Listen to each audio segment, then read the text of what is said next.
For my next story, I'll be reading from my a collection of fairy tales called The Swan Princess and Other Fairy Tales. I wrote and illustrated uh, the pictures in the book, and I'm going to show you um, the painting I did, this one,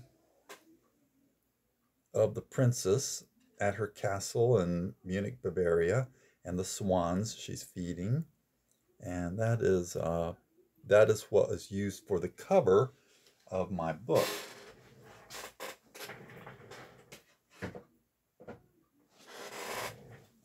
And so I will begin the reading. This is the book. Once upon a time, long ago in the kingdom of Bavaria, lived a lovely princess. Her name was Kalinda, but her father, the king, liked to call her Callie. She had long blonde hair, which she kept in a French braid, and she had eyes as blue as the sky.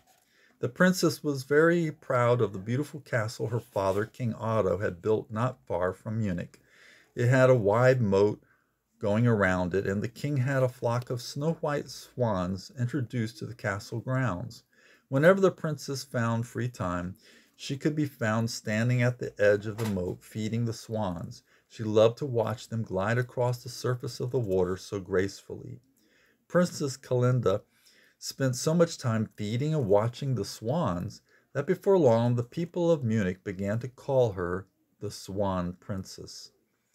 She loved each and every swan on the castle grounds and named every single bird. Early one morning, the princess went to feed the swans. She noticed one of her favorite birds was missing. Did a fox come during the night to take one of her birds? She didn't know, and she was very upset about losing one of her beautiful swans. For the rest of the day, she was sad. That night, the princess could barely eat her supper. Her parents noticed, and King Otto asked her, "Callie, are you not eating your meal? Is there anything wrong?" "Oh, father, one of my swans went missing, and I'm too sad to eat. I wonder if perhaps a fox ate it," she said, and a tear rolled down her cheek. "Yes, my dear, it could have been a fox, or just as likely it could have been poachers," replied the king. "Poachers? What is that?" she asked. "When a hunter catches or kills game illegally, he is poaching," explained the king. "I will order the guards to keep a close watch over the moat and surrounding grounds during the night." "Thank you, father. I would hate to lose another one of my precious swans." Each morning the princess went and fed the swans, and each morning she was happy to find all of her swans alive and well. For 12 days and 12 nights everything was fine. Then in the middle of the 13th night, the Swan Princess had a nightmare. In her dream, she saw a werewolf creep up on one of her sleeping swans. The werewolf grabbed it. She awoke with a start. Moonlight streamed through her room's window. She walked over to the window and looked down to a hedge that the swans liked to sleep under. She wasn't sure, but she thought she saw someone moving around near the hedge.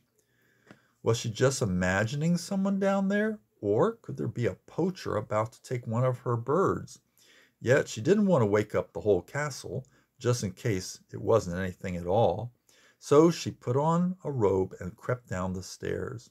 At the castle gate, she asked the guard on duty to follow her out to the hedge on the far side of the moat. The guard, armed with a spear, escorted her across the moat, and the two slowly made their way towards the hedge. Suddenly, 4 men jumped out of the hedge, and before the guard could do anything about it, he was hit over the head with a club, knocking him unconscious. The commotion woke up the swans, and they started flapping their wings and running to the safety of the moat. One of the bandits grabbed the princess and put his hand over her mouth so she couldn't scream for help. "This is the royal princess. Let's take her back to our lord," exclaimed the man holding her. "Yes, Baron Karl will ritually reward us for kidnapping the Swan Princess," replied the second man. "The Bavarian king will pay a handsome ransom to get his daughter back." Baron Karl, known as the Black Baron, had his castle on top of a mountain in the Tyrol. He hated the King of Bavaria, so he had sent his henchmen to poach the king's royal swans. When his men returned with Princess Kalinda in tow, he was thrilled to hold the Bavarian king's daughter hostage and gave each of his men a gold coin as a reward. I will make the King of Bavaria pay dearly for his daughter. I will demand 1,000,000 silver thalers for her release, the evil baron bragged. 2 days later, a messenger arrived at the royal court with a ransom note from the Black Baron demanding 1,000,000 silver thalers for the release of the princess. When King Otto read the note, he shouted, "Confound that Black Baron!" "What's the matter?" asked the queen. "Baron Karl is demanding 1,000,000 silver thalers for the release of Callie." "Oh, my word," the queen said. "What will we do? I don't think we have that much money in the royal treasury." "No, we don't have that much money," said the king while shaking his head.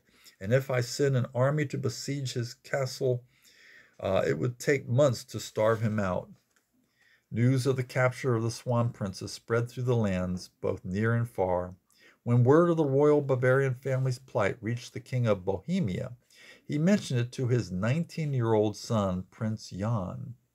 "Father, I would like to take a few good men and see if by wit I can free the Swan Princess," said the handsome prince. "Very well, son. You have my blessing, and you can take 12 of my best knights." The prince thanked his father and began to organize the trip. Early the next day, the prince and his knights rode out of the castle. While on the road, the prince hoped he would be able to come up with a good idea to free the young princess. Perhaps the smartest of the 12 knights was Sir Anton of Pilsen. As the brave knights rode towards the Tyrol, there was a lively conversation between Sir Anton and Prince Jan on how to gain entrance into the evil baron's castle. "Sire, we need to get someone inside the castle and open the gate during the early hours of the night," suggested Sir Anton. "Well, that's a good idea. However, how can we get someone into the castle?" asked the prince. After a few days' journey, Prince Jan and his knights reached the Inn River. They followed its valley into the Tyrolean Alps. As they passed the village church of Kufstein, the prince suddenly said, "I have an idea." The prince dismounted and entered the church. There he found the priest at his prayers before the altar. Once the priest finished his prayer, the prince greeted him with, "God's peace to you, father." "And to you, my son," replied the priest. "Father, the King of Bavaria's daughter has been kidnapped by the Black Baron, and I need your help in gaining her freedom." And the prince explained his plan to the priest. So here's a picture. Here's a picture of Prince Jan and Sir Anton riding into the Tyrol. "Who goes there?" challenged the guard on the wall of the Black Baron's castle gatehouse. "I'm Father Johann of Kufstein, and this is my long-time altar boy, Manfred. We are on our way to Innsbruck to meet with the bishop. I beg your lord's permission to spend the night here." The guard told the priest to wait while he spoke with the baron. After a few minutes, the heavy gate slowly opened, and the guard motioned for the visitors to enter. The priest and his aide were ushered into the great hall and found Baron Karl and several of his knights sitting around a large table eating. The baron wore a black surcoat with a white stripe through it. Thus, because of his coat of arms, he was known as the Black Baron. People said his evil, dark mood matched his coat of arms. "God's peace to you, Baron Karl," said the priest, making the sign of the cross. Please come eat with us, father," said the baron as he gestured toward a couple of empty stools. As the priest took his seat, he said, "Thank you for your hospitality, my son, and as a way of showing my gratitude, I will perform an evening mass for you and your men at arms. We will have the mass at 8 o'clock this evening, if that is good for you." "Oh, that would be wonderful, Father, as the village priest in Hopgarden only comes to the castle every other week to perform mass," said the Baron. After the priest and his aide finished eating, they were shown an upper room in the keep and told this would be their room for the night. Once alone, the two men discussed their next move in soft voices so that no one could overhear them. "We need to find out where in the castle the princess is being held prisoner," said Father Johann. "I think they would keep her either in the tallest tower or down in the dungeon," replied the altar boy, who was actually Prince Jan in disguise. "But if we are discovered snooping around the castle, our mission to free the princess will come to a sudden end. No, I think the most important thing is to open the gate and let my 12 brave knights in. Even though we will be outnumbered 2-1 with the element of surprise on our side, I think we can capture the Black Baron's castle and then free the Swan Princess." That night, in the castle's small chapel, the Baron and all his knights were gathered together to partake in Holy Mass. They had left all their weapons at the door to the chapel, and only one guard was on duty up at the gatehouse to keep watch. The Mass began with the altar boy entering the chapel with a large Holy Bible. Father Johann followed. The Bible was placed on a lectern, and the altar boy stepped aside. The priest said a prayer and read one of the Psalms. Then he started into a sermon, and while nobody was looking, the altar boy disappeared. It was a moonless night, and so dark you couldn't see your hand in front of your face. 12 knights had quietly climbed the mountain trail to the foot of the castle gatehouse, and there they waited patiently. Prince Jan moved up the gatehouse stairs as quietly as a mouse. The guard was looking out a window towards the dark valley below. That was when the prince made his move. He shoved the guard out the window before the guard knew what was happening. The man was so shocked that he barely screamed as he fell to the ground. Immediately, the prince ran down the steps and opened the gate. Here's my illustration showing the guard being crept up on.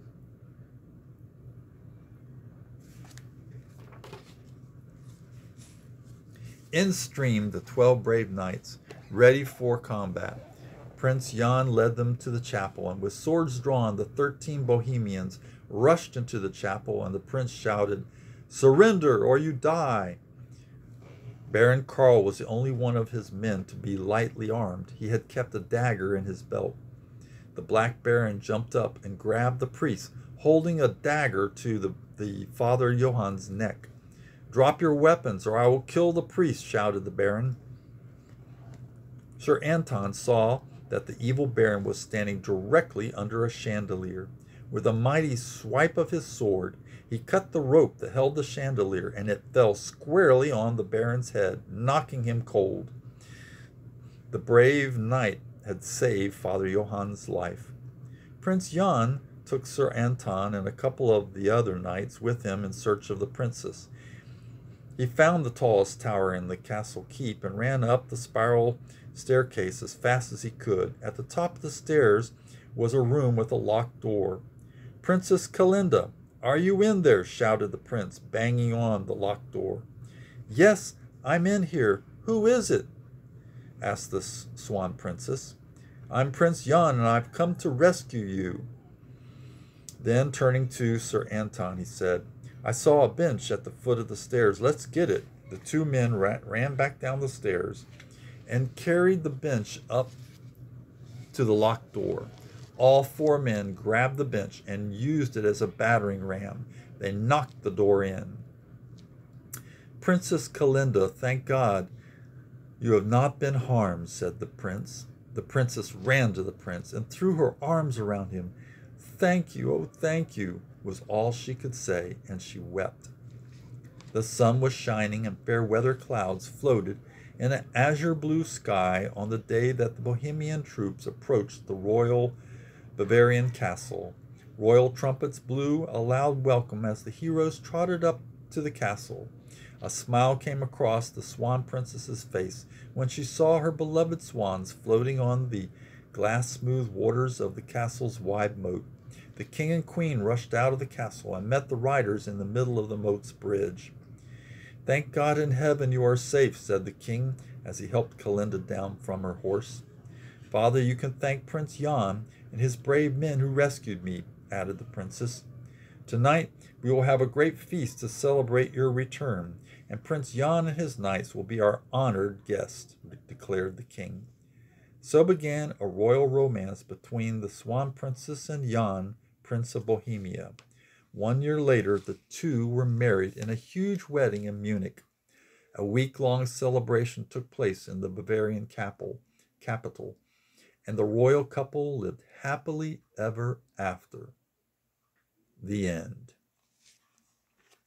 I hope you enjoyed that reading of the Swan Princess. And I would just like to say that if you're interested in any of my books, they are available on Amazon. That concludes my reading. So long.